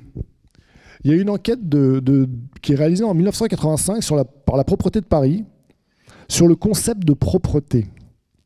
Et les Parisiens interrogés expliquent qu'en fait, la propreté passe par des jugements visuels et olfactifs. C'est-à-dire qu'en fait, le perceptible prend le pas sur l'imperceptible, le macroscopique sur le microscopique.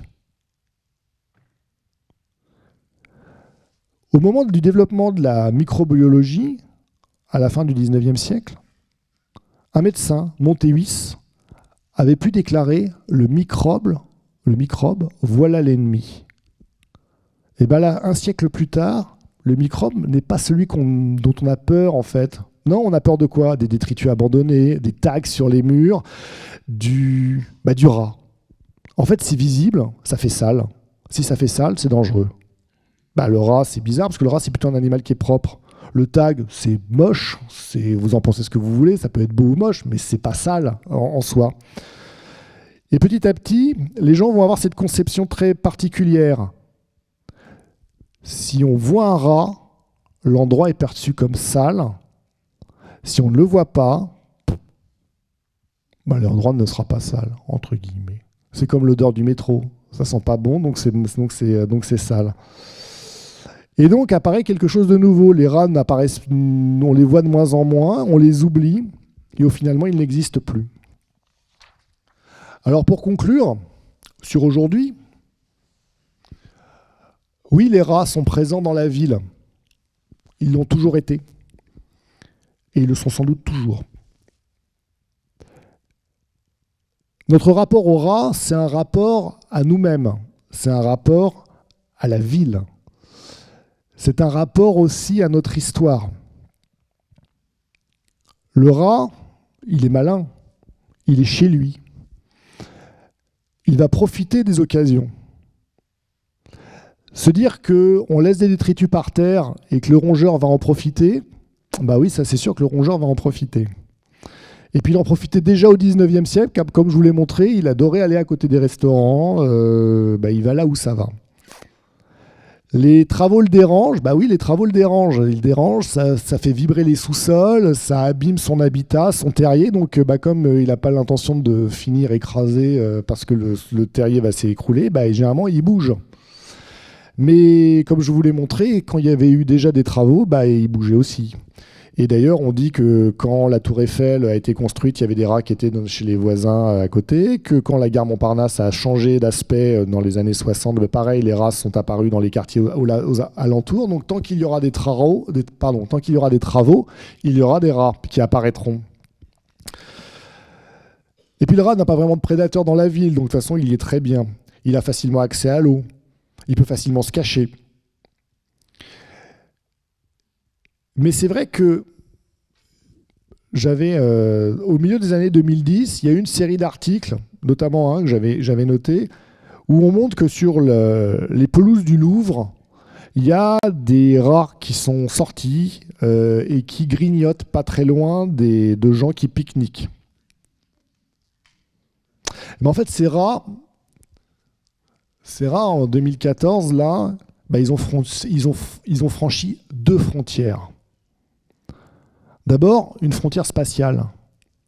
Ils ont quitté leur monde souterrain pour gambader à la surface des pelouses du Louvre. Et en plus, dans ce petit reportage, ils ont franchi une frontière temporelle, parce qu'à ce moment-là, il ne fait pas encore nuit. On est un peu entre chien et loup, mais c'est pas grave. Ils sont venus en pleine lumière. Ils sont venus à un moment où ils ont, entre guillemets, pas le droit de citer. Et de fil en aiguille, avec les travaux qui ont été mis en place, avec le développement des pique-niques sur les pelouses, etc., en fait, ils ont trouvé des conditions idéales pour pouvoir s'afficher. Donc, les rats, on les voit. Mais les rats sont-ils plus nombreux ? Ça, c'est une bonne question, ça. Alors, le nombre de rats, c'est une question qui est récurrente. C'est une question qu'on retrouve aussi au XIXe siècle. En 1851, le droit affirme, le droit c'est le journal, affirme qu'il y aurait entre 1,3 et 1,5 million de rats dans la capitale. En 1854, 3 ans après, le siècle lui dit il y a 5 millions de rats, mais juste à Montfaucon. Voilà. On est passé de 1 à 3, mais sur un endroit qui est plus petit. Alors, drôle de comptabilité. Alors, généralement, c'est toujours... Quelqu'un nous a dit qu'il a fait une comptabilité savante, donc on n'a ni le nom ni la méthode, on ne sait pas du tout comment il a fait, mais on a un chiffre. Alors, le 20 novembre 1870, Paris Journal annonce « Paris renferme plus de 20 millions de rats ». Une semaine plus tard, il annonce 25 millions de rats. Alors, si vous avez noté la date, on est le 20 novembre 1870. C'est le siège. Les Prussiens sont dehors. En fait, dire qu'on a 20 millions de rats, puis 25 millions de rats, c'est pas dire qu'il y a forcément beaucoup de rats, ça veut dire qu'on a de quoi manger. On va tenir le siège, parce que, regardez, on a un garde-manger, il y en a 20 millions, 25 millions, il y en a 5 millions qui sont apparus en une semaine. Hop là. Donc le rat devient patriote, pour se mettre au service du Parisien assiégé. Pendant la peste des chiffonniers, on estime à 20 millions. En fait, on n'en sait rien. On est incapable de le savoir. Il y a eu des méthodes qui ont été testées. Pierre Falgueyrac a cherché à établir ça en faisant des expériences dans une ville du sud de la France. Moi, j'avais repris un peu ce qu'il avait essayé de dire. C'est en gros un rat pour 1,7 rats pour un habitant, mais c'est difficile à évaluer. C'est pas un chiffre à prendre en compte. Moi, j'avais extrapolé pour voir que ça faisait à peu près 3,6 millions de rats dans Paris. Bon, en fait, on n'en sait rien. Doute d'abord parce que les rats ne sont pas du tout répartis de manière homogène sur le territoire. Ça, c'est un premier élément. Ils sont là où il y a de la nourriture. Donc, par exemple, dans les égouts, ils ne sont pas du tout là où ils sont pas. Vous ne pouvez pas dire qu'il y en a autant sur l'ensemble des égouts. Qu'ensuite, c'est un rat qui a une espérance de vie. Théoriquement, il a une espérance de vie de 2 ans, mais dans les conditions sauvages, c'est plutôt 1 an. Comme vous l'avez compris, les femelles autorégulent leur fécondité. Donc, en fait, ça ne fait que monter, descendre, monter, descendre. Donc, en fait, on n'a aucune idée de combien il y a de rats. En plus, il n'y a aucune raison qu'ils s'arrêtent au périph'. Ils peuvent passer. Le rat, il fait ce qu'il veut. Lui, c'est comme le pigeon. Il décide. Ouais, s'en fiche. Donc du coup, on n'en a aucune idée, on n'en sait rien, et c'est en fait, entre guillemets, une préoccupation qui est purement humaine, de savoir combien de rats. Et en fait, je pense, et en vous en parlant, je me dis qu'en fait, la question que doivent se poser les gens, les Parisiens, mais c'est pareil avec New York, ils avaient aussi fait des décomptes, ça n'arrête pas de compter. Je pense que la question qu'on se pose, c'est est-ce qu'ils sont plus nombreux que nous ? Ou moins ? En fait, je pense que c'est ça qui nous intéresse, en fait, savoir si... Enfin bref, tout ça pour vous dire que le rat, en fait, il est surtout marqueur du désordre, entre guillemets. C'est vrai qu'il s'invite dans les batailles politiques, hein, l'opposition adore dire « il y a plein de rats, c'est pas bien ». En fait, c'est surtout que pourquoi on les voit ? On les voit, comme je vous l'avais dit, parce qu'il y a des travaux. Donc c'est du désordre, entre guillemets, ça crée des nuisances, même si les travaux peuvent être nécessaires. On les voit parce qu'ils viennent chercher de la nourriture à la surface, ça veut dire qu'en gros on n'est pas propre, on fait rien, les poubelles sont pas ramassées. Enfin, vous voyez, donc en fait, dire quand le rat arrive dans un débat politique, en fait, c'est qu'il est le marqueur d'autre chose. C'est pas le rat en lui-même qui crée un problème.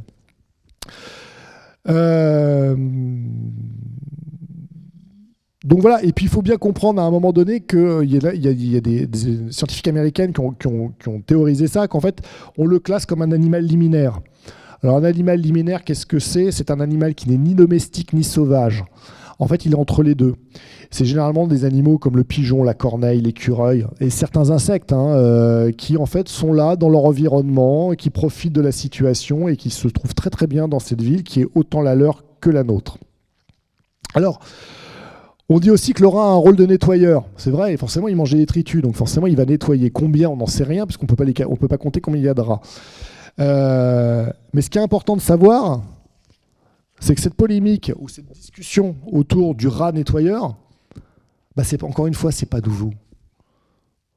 Et pour cela, je vais juste vous reparler de Parent du Châtelet, qui dit à propos de la Bièvre.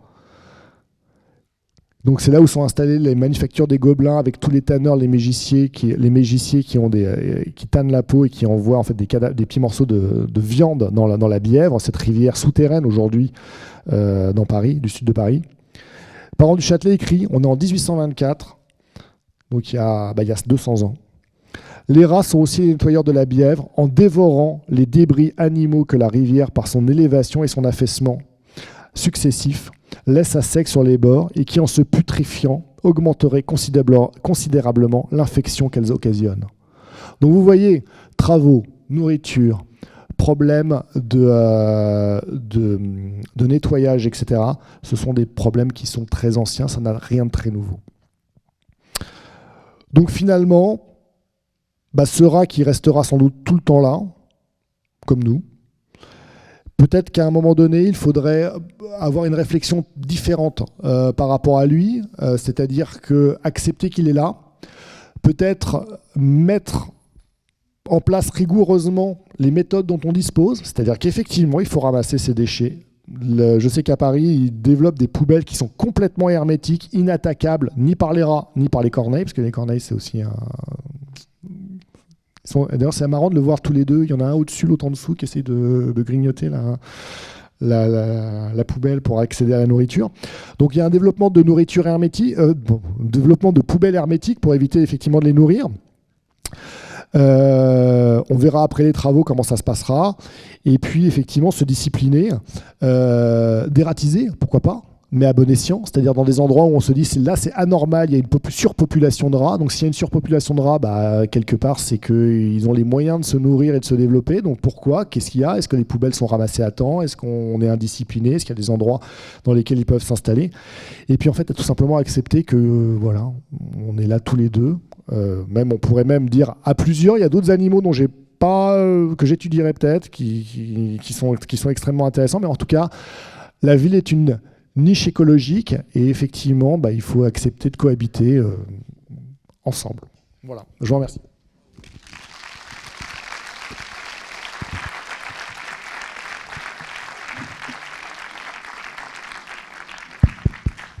Bien. Alors, on a un petit temps pour échanger quelques questions avant la signature du livre dans le hall du cinéma avec la librairie Encre Blanche. Alors, je vous mets juste une petite bibliographie. Voilà. Si vous voulez aller plus loin, il y a des auteurs qui sont très bien.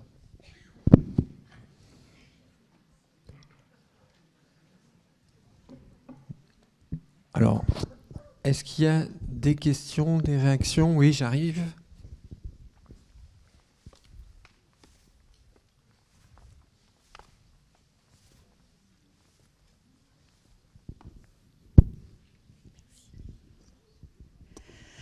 Alors vous voilà spécialiste des rats, donc j'en profite et je vous pose 3 petites questions. Pourquoi les rats courent-ils toujours? Est-ce qu'il y a des moments où ils sont dans les souterrains, les canalisations et ils sont au repos? Première question. Deuxième question, quelle est leur durée de vie? Ah d'accord, j'ai pas entendu. Bon, pardon. Et troisième question, comment s'appelle la femelle du rat?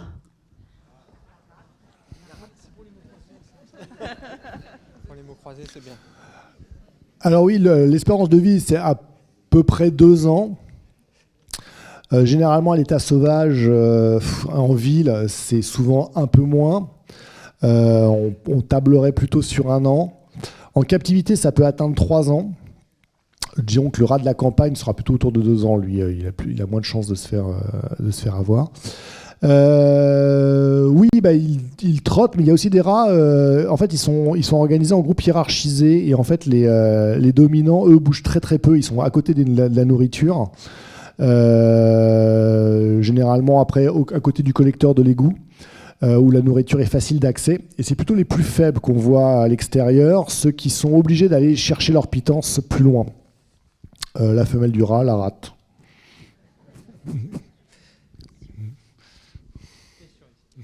Ouais, je voulais vous demander comment vous expliquez, est-ce un marronnier ou non, le fait qu'il y a quelques mois, ça a été un sujet mais formidable. Tous les journaux ont titré, les journaux télévisés, etc., etc. Alors, en fait, c'est un drôle de marronnier. En fait, le rat devient médiatique à partir du moment où on le voit. C'est-à-dire que s'il n'apparaît pas dans le paysage, si l'humain ne le voit pas, le rat, on n'en parle pas. Donc à partir du moment où on le voit, il y a un débat, il y a un sujet, parce qu'il n'est pas à sa place. Et généralement, ça correspond quand même, on le voit au 19e siècle aussi, à des moments qui sont soit des moments de travaux, de grands travaux, le percement par exemple des égouts, mais après le percement du métro font que les quartiers successivement, on s'aperçoit que les rats sont là où on est en train de creuser en fait, les travaux, donc ça les dérange et ils bougent. Et donc d'un seul coup, il revient sous le feu des projecteurs et on commence à se demander mais pourquoi il y en a ? De la même manière que si dans les halles de Paris, vous avez d'un seul coup beaucoup de nourriture qui est attaquée, on va en faire un sujet. Si jamais il y a d'autres endroits dont on ne parle pas, donc ce serait intéressant peut-être de creuser, de voir s'ils ont des rats. Ça se trouve peut-être qu'à cet endroit-là, à ces endroits-là, les gens calfeutrent mieux, mettre effectivement la nourriture sous clé, et que donc du coup le rat n'est pas un problème puisqu'il n'est pas là. Oui, je voulais savoir si la LPO avait envisagé de mettre des nids de chouettes et de hiboux dans les parcs pour trouver un prédateur au rat. Alors c'est une très bonne question. J'ai j'ai pas creusé, mais je l'avais mis de côté. Mais effectivement, dans les journaux de la fin du 19e, je crois, on cherche des méthodes. Et notamment, on rapporte qu'à Chicago, ils auraient lâché des hiboux et des chouettes en grand nombre pour pouvoir justement après les rats, pour trouver un prédateur naturel. Et de souvenir, le journaliste s'interroge pourquoi on ne ferait pas la même chose à Paris. Voilà. Alors après, le problème, c'est que vous risquez de déplacer le problème. C'est-à-dire que vous risquez d'avoir d'autres nuisances que vous n'avez pas prévues. C'est un peu comme l'Australie, quand vous importez des animaux, ça devient vite une catastrophe écologique. Mais oui, il y a des mentions, et notamment à Chicago, ça aurait été tenté. Ouais. Merci. Alors, moi, j'aime beaucoup les rats. J'en ai d'ailleurs chez moi. C'est des animaux drôles, gentils, tout ça. Et en fait, j'en ai chez moi. Je veux dire, ils sont dans une cage, hein, tout va bien. Avec les débats autour du végétarianisme, du véganisme et les associations animalistes qui prospèrent pour de bonnes raisons, est-ce qu'elles prennent la parole sur ce genre de questions avec la protection des rats, ou est-ce que c'est quelque chose dont on ne touche pas parce qu'au final c'est encore perçu comme sale et que ça nuirait à leur cause? Non, du tout. Justement, en ce moment, notamment à Paris, il y a eu pas mal de débats autour de cette question. Il y avait une association Animal Zoopolis qui a... Attends, je me trompe. Ouais, Animal Zoopolis. Nom de l'association, qui avait fait toute une campagne dans le métro parisien, en 4x3, donc les grandes affiches, où on avait un petit rat, un petit surmulot qui disait, je sais plus, ne me tuez pas, ou je sais plus quoi, ou je suis tout gentil, enfin un truc comme ça. Faudrait que je retrouve l'image, mais là je l'ai pas en tête. En tout cas, oui, il y avait une campagne de défense de l'animal. J'avais répercuté dans mon livre, j'avais mis en perspective 2 sondages. Il y avait un sondage qui était d'une association qui s'appelait Ras-le-Bol pour détruire les rats. Ils avaient eu 500 signatures.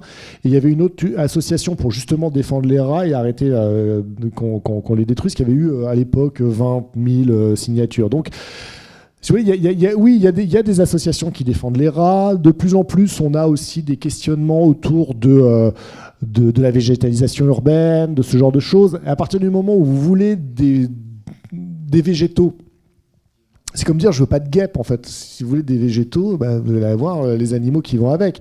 Donc oui, c'est un débat qu'on retrouve, qu'on entend. Il y a des associations. Alors on n'en est pas comme la création de pigeonniers voilà.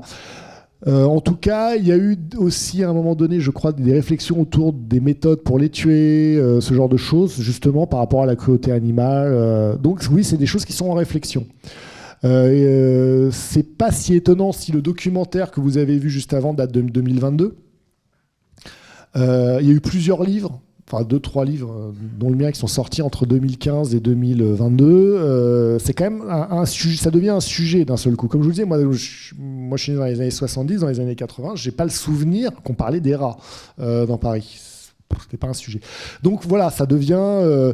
il y a des discussions. Il y a des discussions, par exemple, à la ville de Paris. C'est un sujet qui revient entre l'opposition, la mairie. Voilà, c'est un sujet qui revient ponctuellement sur ce qu'on va faire. Il y a aussi il y a un projet qui a été lancé qui s'appelle le projet Armageddon. Qui mobilise à la fois le Muséum d'histoire naturelle, la mairie de Paris, Agroveto, etc., sur justement étudier les rats de fond en comble. Il doit donner son rapport là dans les mois qui viennent, je crois. Je crois qu'ils avaient annoncé 2023, mais c'est peut-être de 2024 ou 2025. Enfin, prochainement. Et justement, ils voudraient répondre à des questions. Typiquement, combien il y aurait de rats dans Paris? Et donc, ils ont mobilisé plusieurs institutions pour vraiment effectuer un travail que moi j'attends, parce que je pense que ça va être un travail extrêmement intéressant pour peut-être compléter des choses qu'on pressent ou des questions auxquelles on n'a pas de réponse.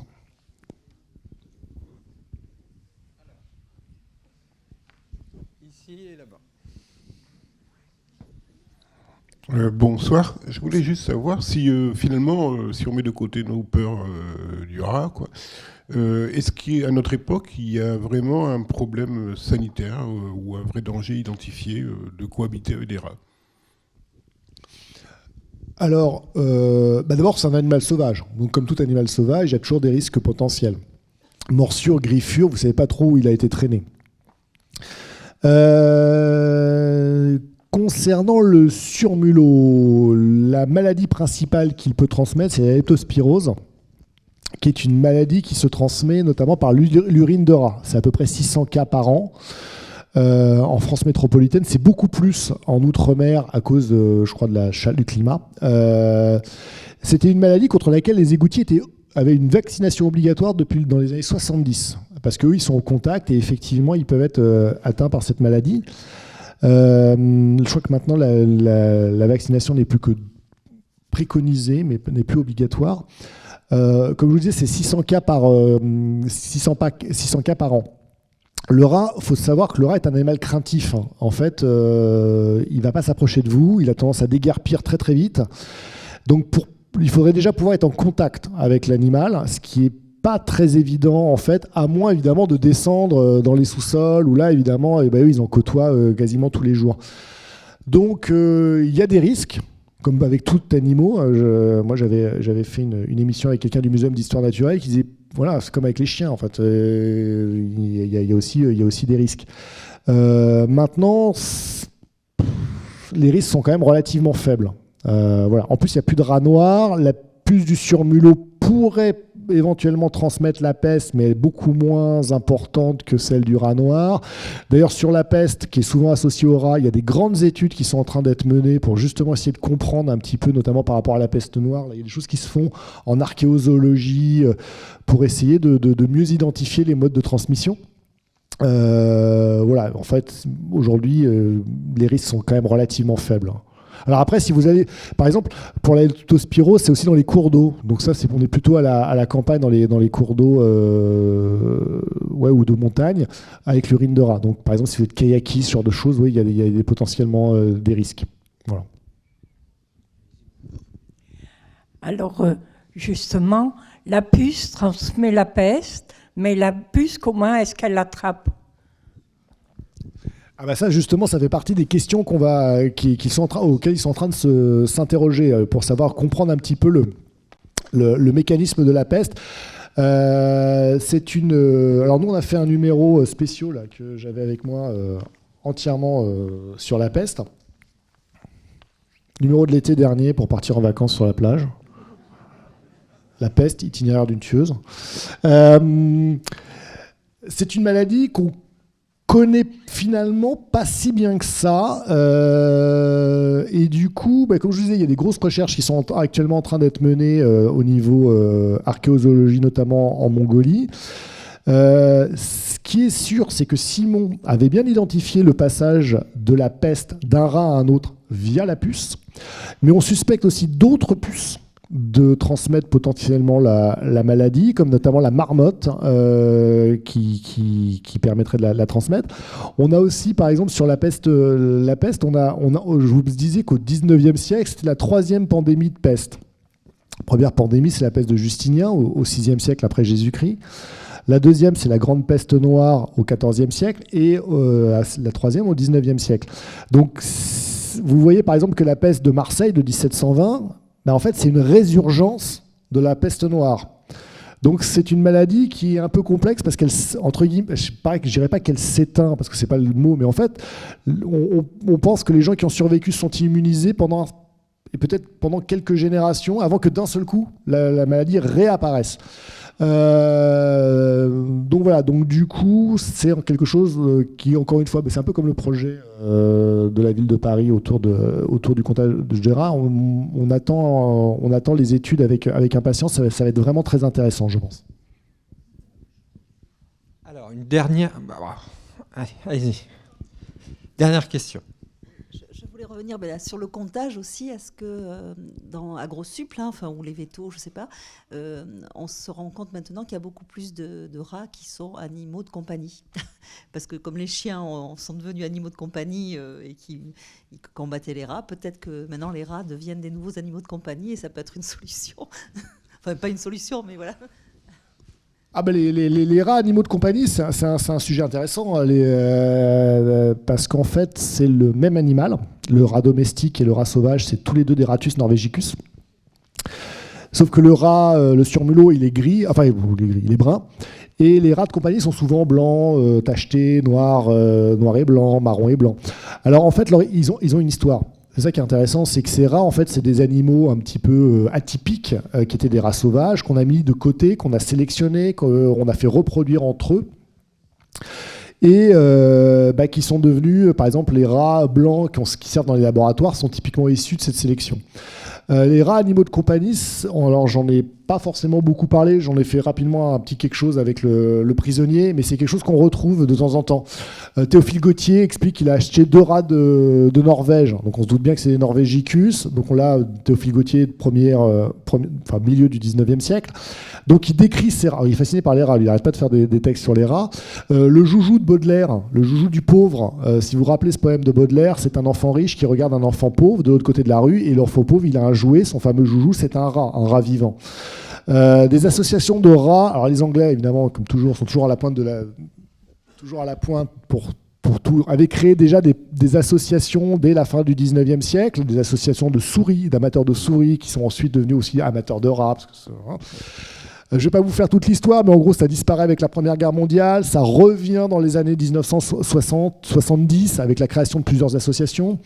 Ça devient un animal qui, effectivement, est un animal affectueux, intelligent, qui a beaucoup de qualités également, et qui va devenir un archétype de la jeunesse.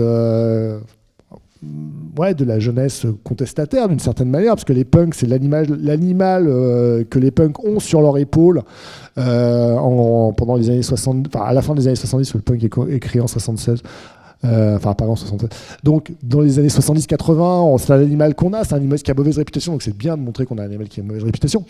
Donc c'est un animal qui effectivement va devenir un animal de compagnie entre guillemets. Mais ce qui va faire, alors là on le voit très nettement. Il y a un basculement qui est assez impressionnant, c'est Ratatouille. Ratatouille en 2007-2008, de souvenir, ça fait 7,7 millions d'entrées en France. Et moi, j'avais retrouvé un article du Parisien dans les mois qui suivent qui dit c'est la ruée sur les animaleries. En fait, tous les enfants veulent un rat domestique. Les animaleries sont entre guillemets débordées par la demande des rats, la demande de rats. Et là, il était déjà entré plus ou moins dans les NAC, les nouveaux animaux de compagnie. Et aujourd'hui, c'est un animal qui, au même titre que le lapin ou la souris, est un animal de compagnie. Il fait partie de la catégorie des rongeurs. En fait, on peut pas savoir combien il y a de rats domestiques parce qu'ils rentrent il est comptabilisé avec les lapins nains et les hamsters et je sais pas quoi. Je crois qu'ils sont 6 millions en tout. Je ne veux pas dire de bêtises, mais je crois que c'est 6 millions en tout. Alors après, il faut trouver combien il y a de rats là-dedans. Voilà. Alors, une toute dernière question. Il me semble que la gestion des déchets va beaucoup évoluer là en 2024, avec le compostage et il est prévu de devoir mettre tous les produits carnés dans le compostage. Donc forcément, ça va être une aubaine pour les rats. Qu'est-ce que vous en pensez ? Oui, sur le principe, c'est une aubaine pour les rats. Alors après, la question, elle est toujours pareille. C'est la question de rendre hermétique ou pas le conteneur. Quand vous prenez une poubelle verte, je ne sais pas si vous avez poubelle. Oui, on a des poubelles. Les mêmes qu'à Paris. Ouais, je sais pas si exactement. La poubelle verte, elle est inaccessible aux rats. Normalement. Parce que le problème de la poubelle verte, c'est qu'en fait, il y a un bouchon en dessous de la poubelle verte qui permet à la personne qui nettoie la poubelle de nettoyer la poubelle et puis l'eau s'écoule par en dessous. Si vous perdez le bouchon qui va en dessous, le rat va rentrer. Alors après, si la poubelle est à proximité d'un truc sur lequel il peut monter et que vous avez oublié de fermer le couvercle, le rat va rentrer. Donc la question, elle n'est pas tant est-ce que le rat, ça va être un problème avec le compostage ou pas, ça va être est-ce qu'on est capable ou pas d'empêcher le rat de venir dans le compostage. Et ça, c'est comme fermer la porte du repère aux victuailles. Si vous oubliez de fermer la porte, le rat, lui, il saute sur l'aubaine. C'est un opportuniste. Merci beaucoup, Olivier Thomas. Merci beaucoup. Et donc, merci à vous.